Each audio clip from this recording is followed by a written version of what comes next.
Hi, my name is Scott Foster. The report is Analyzing and Improving the Injection Molding of a Critical Plastic Lens.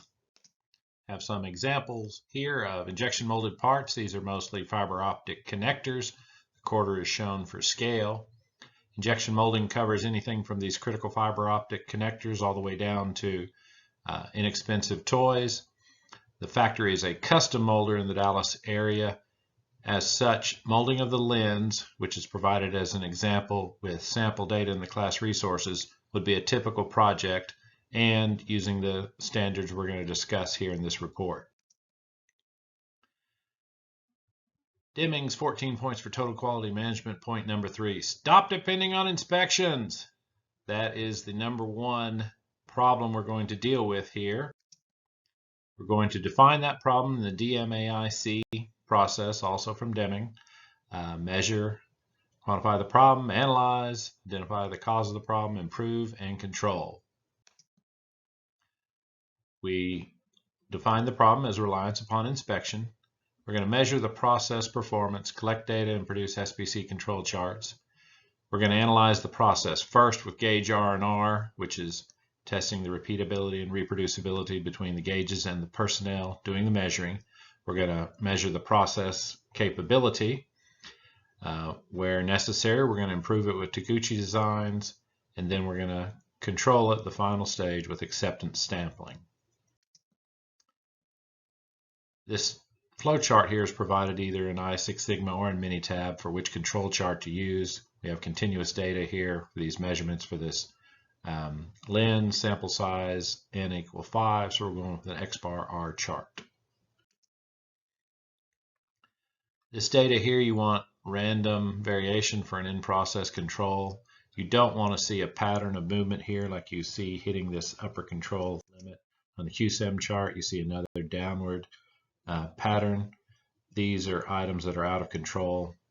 You have too much variation here, even though it is centered about the 0 point there. Taking the class data once again, for the gauge R&R study, we have a study variance of 25.14%. According to the Minitab blog, 30% or less is acceptable, under 10% is ideal. I would say in this situation, a little more training to lower that percent study variation would be a good idea, but this is a usable process for the measurability.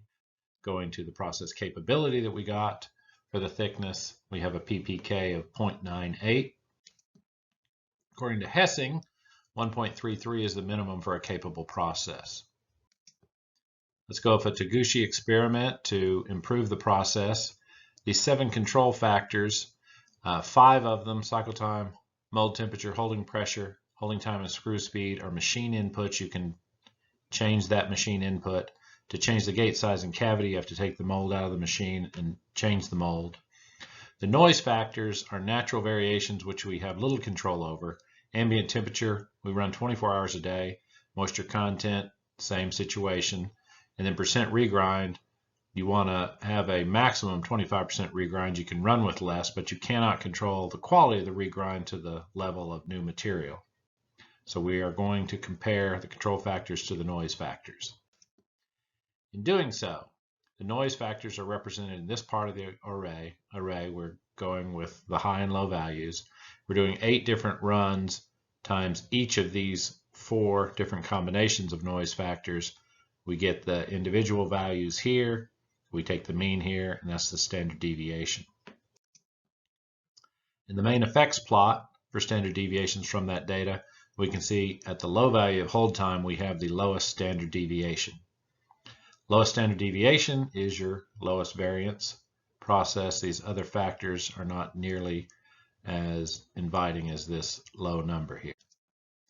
At that low number of hold time, you see we have a high signal to noise ratio. That's our goal, to make a robust process.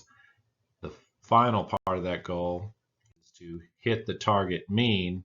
We have a lot of ways to change it. Cycle time, for instance, from low to high has a big change in the data means. We can also modify the mold, gate size, and cavity thickness, or we could change the machine setting of the screw speed. To demonstrate the value of the low hold time, the 4 highlighted lines here show the low hold time, and we vary the mean from 2.4 to 3.525. The actual target mean was not specified here, so when we found that out in the real world experiments, we would know our target mean. We would want the process to be centered on that target mean, have as little variation as possible right there, and have as high a signal to noise ratio as we can get. You can see we've achieved that. After you have achieved a good robust process, optimize it, you want to maintain your quality inspection using a something like an average outgoing quality curve or acceptance region plot. To use this acceptance region plot, I took another capability study of the last data set, found my standard deviation of 0.046.